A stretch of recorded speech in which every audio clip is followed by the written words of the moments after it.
పాడి పాడి నెయ్యుండో పాలుండో నాకాడే నిరాడి మయిట్టలో మలట్టున్నాముడియో செய்யாத செய்யும் திக்குறை சென்றோம் ஐயமும் கிச்சையும் ஆந்தரையும் கை காட்டி உயாரென்று உலந்தேரோரும் பாவாய். శ్రీ ధనుర్మాస వ్రతంలో ఈ మాసాన్ని ఎంచుకున్న తర్వాత విష్ణు భక్తికి నెలవు, విలాసాలకు సెలవు. అంటే ఇంకా పరమాత్మ యొక్క ఆరాధనలోనే ఉండాలి తప్ప విలాసాలు లాంటివి ఏవి కూడా ఉండకూడదు. ధనుర్మాస పూజలలో విలాసాలకు, విలయాలకు, విన్యాసాలకు తావులేదు. ఇక్కడ భక్తి తత్పరత తప్ప మరొక కార్యక్రమానికి అవకాశం లేదు. శ్రీకృష్ణ పరమాత్మ మీద సంపూర్ణమైనటువంటి విశ్వాసం ఉంచడం, ఆయనను అనన్య భక్తితో ఆరాధించడం మాత్రమే మనం చేయాలి.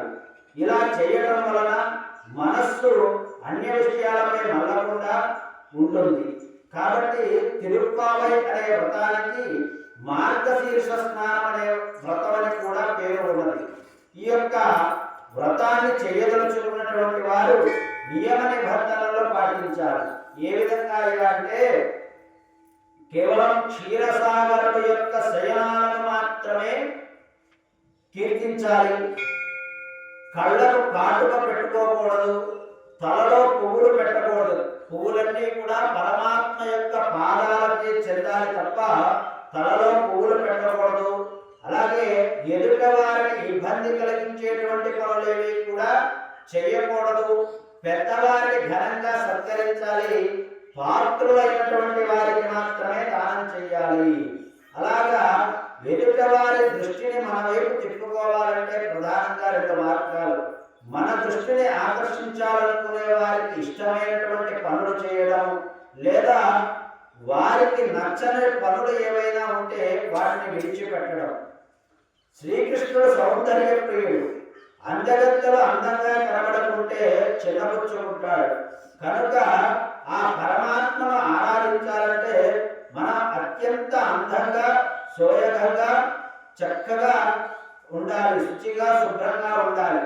భగవంతుడు ప్రసన్నం కావాలని భక్తుడు ప్రసన్నంగా ఉండాలని భగవంతుడు కోరుకుంటాడు. మనం ఎప్పుడైతే భగవంతుడిని ప్రసన్నం అవ్వాలని కోరుకుంటామో ఆయన కూడా భక్తుడు ప్రసన్నంగా ఉండాలి అని కోరుకుంటాడట. మనకు నొప్పించకుండా ఒక దీక్షగా ఉన్నటువంటి వారిని బాధపెట్టకుండా పరమాత్మ ఎప్పుడు కూడా మన దగ్గరే ఉంటాడు. అలాగే దండలు కట్టడం, పూలు తలలో పెట్టకూడదు అనుకున్నాం కదా అని చెప్పాను కదా. అలాగే దండలు కట్టడం, ఆ పూలని దండలు కట్టడంలో ఎనలేని ప్రావీణ్యం గల గోదాదేవి గజమాలలు అనడంలో తనదైనటువంటి తరహాను ప్రదర్శించింది. అంతవరకు అటువంటి భారీ దండలు అంటే గజమాలలు ఎవరు కూడా కట్టలేదట. ఆ దండలను చూసినటువంటి పరమాత్మ ఎంతో సంతోషించాడు. ఈ ప్రయోగం రంగనాథుడికి బాగా నచ్చింది. అటువంటి అందమైనటువంటి దండలు కట్టడం రంగనాథుడికి బాగా నచ్చింది. దాంతో ఆ గోదాదేవి యొక్క యోగమే మారిపోయింది. కళ్ళకు ఇంపుగా దండలు అల్లడంలో ఆమె సాటి.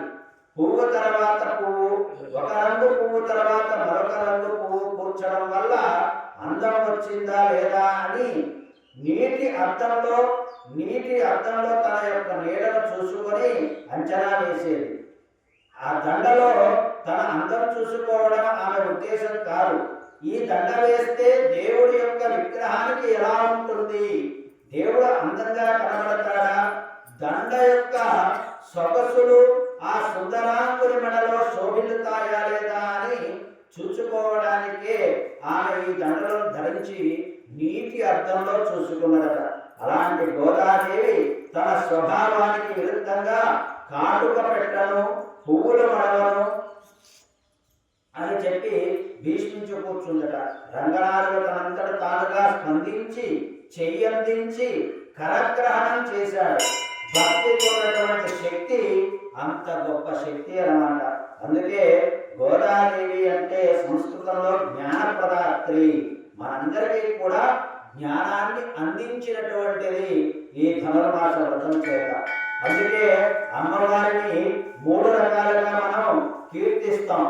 మొట్టమొదటిగా గజమాలలు అల్లింది కాబట్టి గజమాలలల్లేను గజలక్ష్మి ఈమెనా.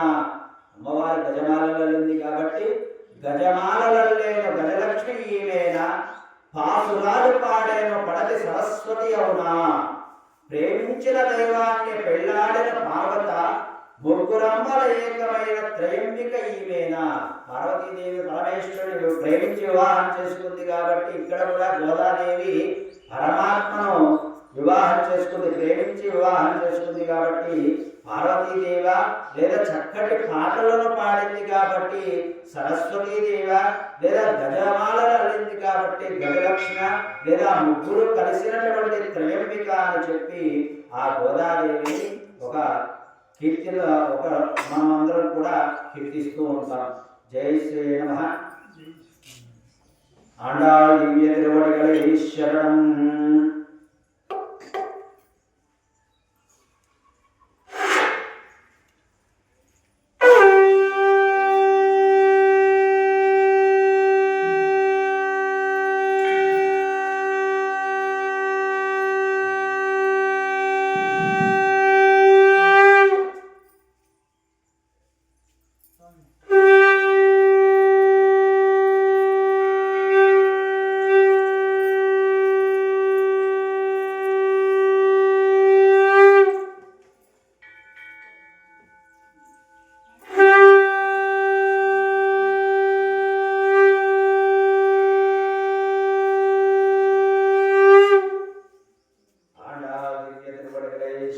గోవింద గోవింద.